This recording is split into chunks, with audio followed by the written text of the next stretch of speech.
The news of Bill and Melinda Gates ending their 27-year marriage with no prenuptial agreement sent ripples through the financial world, leaving many to wonder what will happen to the many assets they have together, namely their foundation, but also bringing to the forefront the conversation of the importance of a prenuptial agreement. And furthermore, what exactly is a prenup?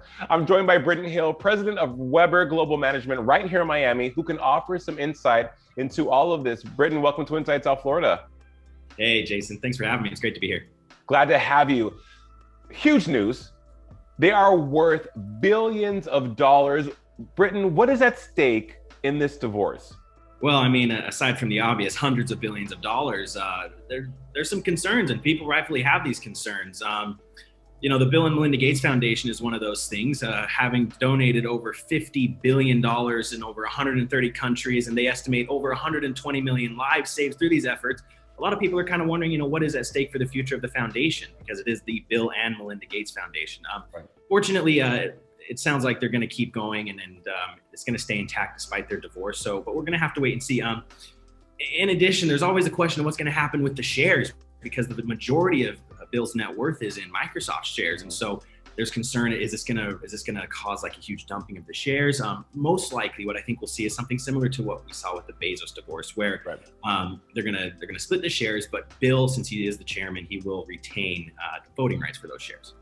It's said and reported that 50% of marriages here in the United States end in divorce, and only 5 to 8% of those marriages have a prenup intact before walking down that aisle. What can we say to this younger generation that's coming up, that's getting married, and how can we protect them and give them some financial, I'd say, guidance as to making better decisions about protecting their finances before getting married? Sure. Well, as a money manager that specializes in ultra high net worth clients, many of which are married, I have this topic all the time, and it's kind of taboo because you hate to bring business into love, but it's a contract. A marriage license is a contract. You're signing the contract. And so you might as well put your own clauses in that contract that are relevant to your scenario. It's the best way to ensure that everything is split up fairly. Heaven forbid something does happen.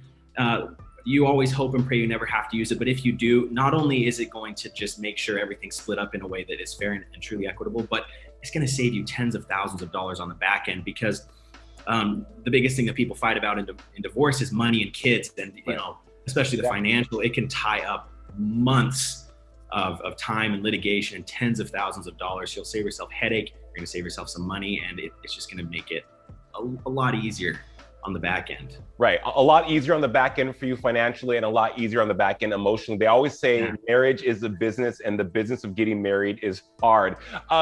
Investing for Gen Z and millennials, with the pandemic, Britain, people have now really taken more, I would say, stock in their financial health, in their financial future, because we were so abruptly disturbed, and a lot of us have been unemployed by what's happened with the pandemic. What advice would you give to Gen Z and millennials about securing and starting out in their financial future and making right and sound decisions?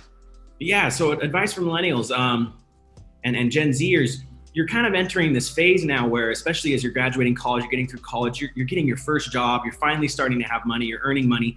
Now's the time to get really good habits in place, because these habits are going to be the things that actually propel you to financial success. So the thing is, you need to know how much you're spending. You need to know what your expenses are, and you need to also know how much you're earning. Those are relatively easy to track. But also, the one thing I would encourage you to do is automatically save a set amount every paycheck.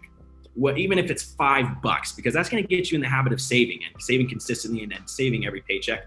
And then in addition to that, you're getting your new jobs. A lot of employers offer 401k matches. I would recommend definitely taking advantage of that. That's free money. It's free retirement money. And then in addition to things like that, Roth IRAs or, standard IRAs, save and invest as much as you can now to take advantage of compounding, which is how you're going to, put your dollars to work for you. Getting back to Melinda and Bill Gates, though, 27 years together, Britton, that's a long time. What do you think we can learn and extract from their marriage ending? The future is unpredictable. And I think we've all learned that this past year, from COVID to lockdowns and all sorts of things. And so do everything you can now to prepare for an unpredictable future. Have a financial plan in place. consider, for those of you that are with your partners and getting romantically involved, consider a prenup, and just do it to save yourself on the back end. And then also work with your partner on finances and make sure that you're on the same page and moving forward, of course. Britton Hill, president of Weber Global Management. Man, it's great talking money with you. We're going to have you back on Inside South Florida. Hey, thanks, Jason. You take care.